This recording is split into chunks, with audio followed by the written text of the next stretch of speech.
قدرمنو لیدونکو ستړي مشئ زه یو ځل بیا تاسو ته په نوې ویډیو کې حاضر یم. تاسو ته زه په نن ویډیو کې ښایم چې څنګه کولی شئ تاسو د فیسبوک لپاره یو اکاونټ جوړ کړئ. ځینې ملګري دوستان داسې دي چې مثلا هغوی د فیسبوک سره نوې اشنا شوي اوسیږي، غواړي اوسیږي چې فیسبوک لپاره اکاونټ جوړ کړي. نو راځئ تاسې مکمل طریقه پر دې ویډیو کې کتلی شئ. تاسې لومړی فیسبوک اکاونټ ولرئ. د فیسبوک اکاونټ کله چې تاسې کولاو کړئ او اوپن کړئ نو د فیسبوک اکاونټ باندې کلیک وکړئ. تاسې ته هغه لومړی پروسس چې کوم یو دی هغه داسې یو شکل درته ښکاره کوي. نیو اکاونټ تاسې مثلا غواړئ چې جوړ کړئ نو د کریټ نیو فیسبوک اکاونټ باندې تاسې باید کلیک وکړئ. له هغې وروسته سیکنډ سټیپ چې کوم زموږ سره دی هغه د نیکسټ.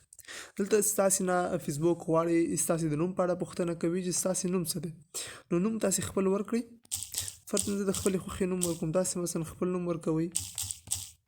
نو همدا نوم مثلا زه ورکوم. له هغه وروسته زه د برډیټ معنی غواړي نیکسټ. نو نیکسټ زما برډیټ هغه زیږېدو تاریخ، مثلا زه زیږېدو تاریخ هم ورکوم. نیکسټ باندې بیا کلیک کوم. بیا جنډر دی مطلب جنسیت د دې کې ته فیمیل میل، سیکنډ ون چې دی دا میل دی نو زه میل انتخابوم. نیکسټ باندې کلیک کوم. زما نه فون نمبر غواړي، ولې زه نه غواړم په فون نمبر باندې ایډي جوړه کړم. د دې لپاره زه ساین اپ وت ایمیل ادرس، زه ایمیل ادرس باندې ایډي جوړول غواړم. نو په ایمیل ادرس باندې دلته کولی شئ، په فون نمبر باندې تاسې مثلا دلته کولی شئ. په دې ځای کې تاسې فون نمبر ورکولی شئ، ولې ځکه زه وغواړم ساین اپ وت ایمیل ادرس هم کولی شم. نو زما ایمیل ادرس غواړم فرضاً دا نه غواړم نه استعمالوم، بل ایمیل ادرس استعمالوم. نو د بل ایمیل ادرس کله چې زه غواړم استعمال کړم فرضاً زه خپل ایمیل ادرس ورکوم. نیکسټ باندې بیا کلیک کوم. نو دلته ما نه پاسورډ غواړي فیسبوک. دا پاسورډ باید قوي اوسیږي، دا پاسورډ باید اته حروفو اوسیږي، دا پاسورډ باید په انګلیسي ژبه یا په هره ژبه چې اوسیږي باید قوي پاسورډ اوسیږي چې تر څو د فیسبوک کمپنۍ ته د قبول وړ وي. دې نه وروسته لاست اپشن چې کوم یو دی زما ساین اپ دی. نو ساین اپ زه باندې ورباندې کلیک کوم. کله چې ساین اپ باندې مطلب داخلېږم فیسبوک ته نو دلته ما ته کریټینګ یور اکاونټ په نامه یو پروسس ترسره کېږي. زما هغه ټول جریان ته ګوري چې دا صحیح دی آیا که غلط. نو دا بیا فیسبوک فیصله کوي چې ستا هر څه وو. یعنې دلته موږ ته راغلی چې تاسې فیسبوک هغه اکاونټ څنګه شو، هغه داخل شو، نوی شو. دلته زه فیسبوک مثلا دا په سیو کوم. نو زما هغه پاسورډ زما په فون کې چې دی هغه سیو شول. نو ساینینګ مطلب زه فیسبوک ته اوس نوی داخلېږم. دا چې څنګه داخل شي څه ډول شکل وي د فیسبوک بیا څه باید وشي.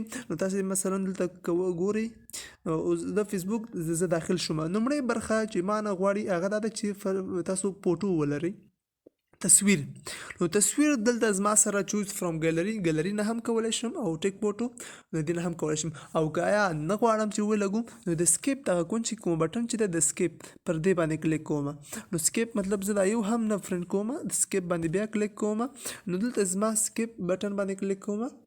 د سکیپ نه وروسته زما آی ډي چې هغه پریپیر شوه نو زه اوکې باندې کلیک کوم. نو کله چې په اوکې باندې کلیک وکړم زما دغه فیسبوک اکاونټ چون نوی دی نو هیڅ نیو سپیډ نه راځي. دلته زما هر څه نوي دي. نو دلته زما هغه فیسبوک اکاونټ چې دی کوم یو دی هغه پریپیر شو، تیار شو او آماده شو، زه فیسبوک ته داخل شوم. نو د ډېره مننه چې زما ویډیو مو وکتله او د کومه ویډیو مو خوښه شوې اوسیږي تاسې له ملګرو سره شریکه کړئ او یوټیوب چینل هم در سره سبسکرایب کړئ. ډېره مننه.